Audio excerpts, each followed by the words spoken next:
102 സങ്കീർത്തനം 17 വാക്യം നമ്മൾ ഇങ്ങനെ വായിക്കുന്നു: അഗതികളുടെ പ്രാർത്ഥന അവിടുന്ന് പരിഗണിക്കും, അവരുടെ യാചനകൾ നിരസിക്കുകയില്ല.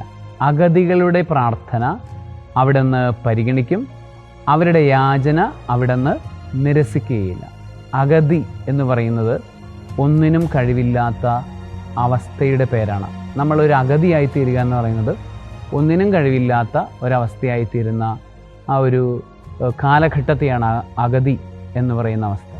നമ്മളുടെ ജീവിതത്തിൽ എല്ലാം നഷ്ടപ്പെട്ടു നിൽക്കുന്ന അവസ്ഥ, അത് ഒരു അഗതിയുടെ ഭാവമാണ്. അങ്ങനെയുള്ള അവസ്ഥയിൽ നമ്മൾ എത്തുമ്പോൾ ദൈവം നമ്മളുടെ പ്രാർത്ഥന പരിഗണിക്കും. അത്രയും നാൾ നമ്മളുടെ പ്രാർത്ഥന കേട്ടില്ലെങ്കിലും ആ ഒരു സമയത്ത് ദൈവം നമ്മളുടെ പ്രാർത്ഥന ശ്രവിച്ചിരിക്കും.